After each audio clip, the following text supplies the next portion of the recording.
嗨，大家好，我是阿明。今天的视频想要和大家分享如何在不同时间级别上使用 MACD。这次的内容可能会比较深，如果你对 MACD 还不太了解，建议你先看我之前做的这两个影片，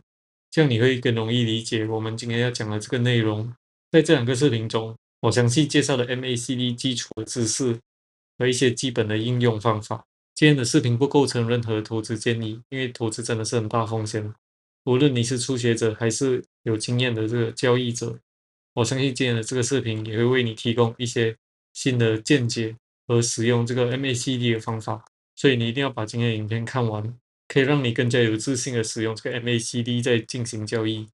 比方说，在这个比特币4小时的图，我们可以看到，在这个下跌的时候会出现很多这个背离，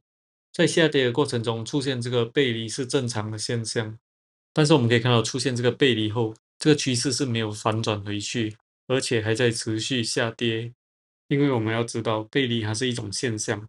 它不是说一出现这个趋势就一定会反转。做交易往往都是要跟着这个趋势。我们可以切换到这个天图来看，就是跟大级别，在天图其实已经出现了这个顶背离的情况。那么我们在大时间级别看到顶背离的时候，我们其实是可以知道这个市场可能会带来一波下跌。在真实的交易中，是跟我们想象的有点不一样，因为这个行情还没有走出来，所以我们不知道就是它出现过后会下跌，或者说当背离出现过后，我们还要去想象它过后会下来，就是还要靠一点这个想象力，然后还要在这个不同级别中切换，所以这样子可能会让我们比较混乱一点。那么我想跟大家分享一种方法，可能会对你有帮助，就在这个时间级别中，同时去看不同级别的这个 MACD。还没按订阅的朋友，帮我按订阅一下，还有不要忘记开启小铃铛。我们可以在图中添加多一个这个 MACD 指标，然后只留下这个 MACD 线跟 Signal 线，其他的都关掉。我把这个 MACD 线改成黄色，然后 Signal 线改成这个绿色，然后把这个 Time Frame 改成更大级别的 Time Frame。比如这里我会选择天图，然后好了按 OK，然后把这两个指标合在一起，这样子对新手来说可能会看起来很复杂，很多条线。但是如果你看 MACD 的话，我们可以在这个时间级别，我们可以看到更大时间级别的时候已经出现了这个背离，然后还是往下走，这样子我们就不会在小时间级别去做多，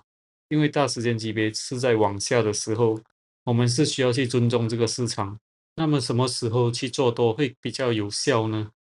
其实就应该等这个 MACD 拐头上去的时候，或者出现一个这个底背离的情况，再加上小时间有这个金叉的时候，我们去做多，这样子做多的胜率就会大大提升。如果说提升就提升，这样是有点在开玩笑，所以还是想给大家看一下这个数据，就是当这个比特币4小时出现这个底背离的时候，我们去做多，其实胜率是蛮高的。那么我们添加这个天图过后，这两条线，如果当它出现这个底背离的时候，我们去开多，这样子我们可以看到下面的数据显示，这个胜率或者开单次数都提升，而且这个最大回撤也在这个13%左右，是非常良好的。这样子就能持续获利吗？也不一定，因为这个交易中我们还需要有这个资金管理，还有情绪管理是非常重要的。